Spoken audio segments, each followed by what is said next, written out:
Henry Kissinger passed away on November 29, 2023, at the age of 100. His detractors might say this proved the adage, "The good die young." His supporters believe he left the world a more stable place. It depends, as always, who you ask. Henry Alfred Kissinger, born on May 27, 1923, is a towering figure in the realm of international diplomacy. His life has been a complex interplay of academia, political maneuvering, and global influence. From his early years as a refugee from Nazi Germany to his role as a key player in shaping American foreign policy during the Cold War, Kissinger's journey is one of both triumph and controversy. His detractors are many, and his decisions are both praised and scorned by historians, political academics, and the general public in the US and around the world. History surrounded Kissinger. He was born in Fürth, Germany, to a Jewish family that fled the Nazis in 1938. The family settled in New York City, where he attended George Washington High School. Originally named Heinz, his birth name underwent anglicization to become Henry, and English prevailed as the spoken language within the family home.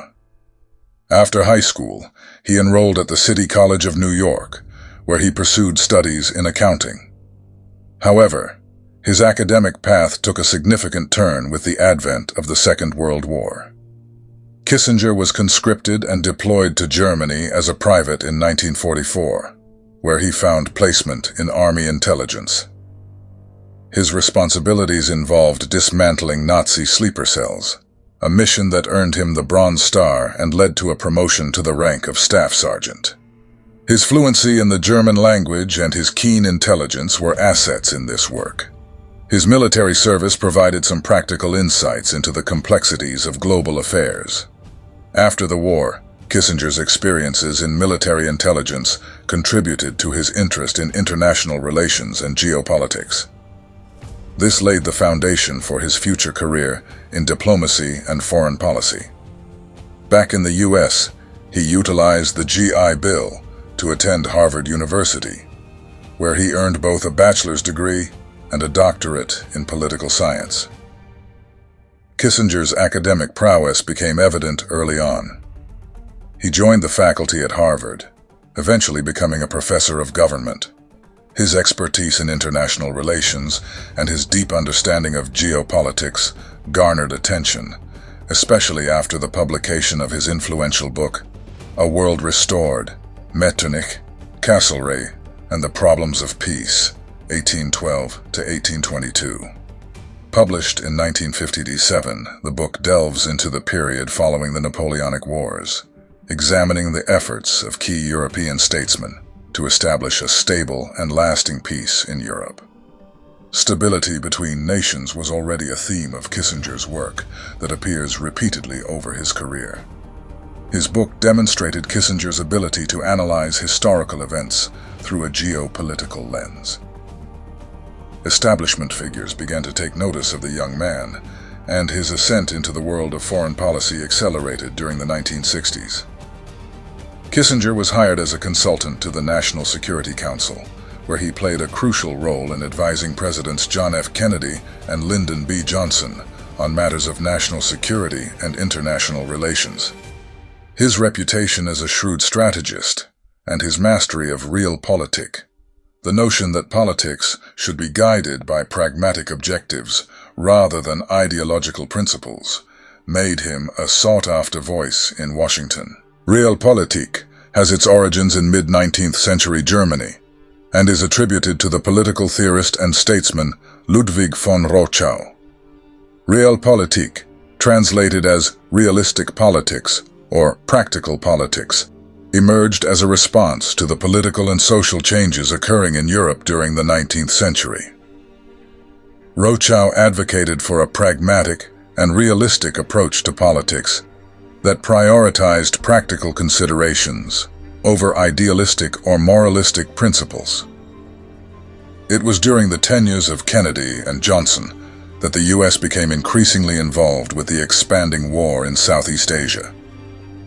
The global chess game of the Cold War between the Soviet Union and the United States was then at its most dangerous, and the threat of nuclear annihilation hung over the world. Despite this risk, both superpowers inserted themselves into the affairs of other nations, including in proxy wars such as Vietnam. In 1968, Kissinger's influence reached new heights with the election of Richard Nixon as president. Nixon appointed him as National Security Advisor, a position from which Kissinger would significantly shape U.S. foreign policy throughout the administration. He served in that capacity and later as Secretary of State during a crucial period in U.S. history, one marked by the Vietnam War, the opening of relations with China, and the pursuit of détente with the Soviet Union. Henry Kissinger and Richard Nixon had a complex and multifaceted relationship that spanned both personal and professional dimensions. But their relationship grew, and Nixon came to rely on Kissinger more and more for advice on all matters of national security and international relations. One of the most challenging aspects of Kissinger's tenure was managing the Vietnam War. Nixon had inherited the quagmire from Johnson, but felt he couldn't exit in humiliation for the United States. Kissinger played a crucial role in the secret negotiations that eventually led to the Paris Peace Accords in 1973, which aimed to end U.S. involvement in Vietnam. The agreement was a pivotal moment, though the war's conclusion was not a happy ending for the United States. Kissinger was also pivotal in facilitating the historic visit of President Richard Nixon to China in 1972.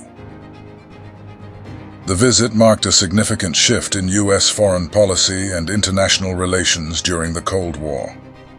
Kissinger, serving as National Security Advisor at the time, engaged in a series of secret diplomatic initiatives that paved the way for the normalization of relations between the United States and the People's Republic of China. At that time, there was a growing rift between the Soviet Union and China, and in that, Kissinger and Nixon perceived an opportunity for the United States to exploit. By reaching out to China, the Nixon administration aimed to leverage the potential alignment of interests with Beijing to balance the power dynamics within the communist bloc. Driving a wedge between the Soviet and Chinese communists in the hope of longer-term stability was Kissinger's goal. The process of rapprochement began with secret meetings between Kissinger and Chinese Premier Zhou Enlai. These clandestine negotiations, often referred to as ping-pong diplomacy, took place in 1971, with Kissinger making multiple trips to China. The diplomatic efforts culminated in an announcement by President Nixon on July 15, 1971, that he had accepted an invitation to visit China the following year. The presidential visit, which took place from February 24 to 28, 1972, was a groundbreaking moment in international relations. It included meetings between Nixon and Chinese leaders, including the dictatorial Supreme Leader, Chairman Mao Zedong. Nixon's visit had profound implications for global geopolitics, as it ultimately led to the normalization of diplomatic relations between the United States and the People's Republic of China, effectively ending decades of isolation and hostility between the two nations. In regards to the Soviet Union, Kissinger's pursued the policy known as détente. The word détente is a French term that translates to relaxation or loosening in English. In the context of international relations and diplomacy, the term is commonly used to describe a period of improved and eased tensions between nations. Kissinger's diplomatic efforts led to groundbreaking arms control agreements, including the Strategic Arms Limitation Talks, SALT, agreements with the Soviet Union. In 1973, he played a crucial role in brokering a ceasefire between Israel and Egypt, following the Yom Kippur War. The resulting agreement, known as the Sinai II Accord, laid the groundwork for the eventual Egypt-Israel peace treaty in 1979. Kissinger generated as many critics as he did fans. He was awarded the Nobel Peace Prize in 1973 for his role in the Vietnam War negotiations. The decision, while recognizing the efforts to end a prolonged conflict, sparked widespread controversy and protests. Many around the world viewed the award as outrageous, given Kissinger's association with policies and actions that contradicted the ideals of peace and human rights. One of the most contentious aspects of his tenure is the secret bombing campaign in Cambodia during the Vietnam War. Codenamed Operation Menu, the U.S. conducted a covert bombing campaign in Cambodia to target North Vietnamese and Viet Cong forces that were using sanctuaries across the border from Vietnam. The bombings, which were conducted without the knowledge or approval of the U.S. Congress, intensified from 1969 to 1970. While the intended target was the North Vietnamese and Viet Cong, the bombings had severe consequences for Cambodia. The campaign contributed to destabilizing the region, causing enormous civilian casualties, and it created political unrest.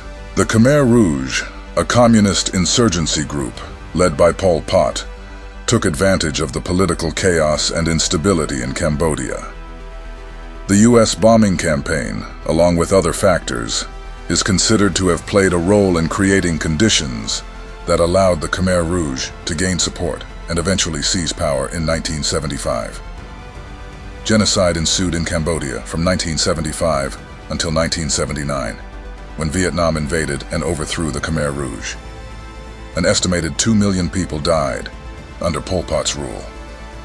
Kissinger's role in supporting authoritarian regimes, particularly in Latin America, has also drawn criticism.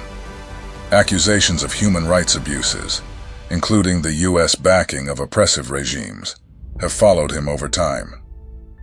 One of the most notable instances is the U.S. government's role in supporting the overthrow of the democratically elected government of Chile in 1973. In Chile, President Salvador Allende, a Marxist, was democratically elected in 1970. However, his socialist policies and alignment with the Soviet Union raised concerns in the United States. Declassified documents reveal that Kissinger and the Nixon administration sought to undermine Allende's government and supported efforts to destabilize the country economically and politically.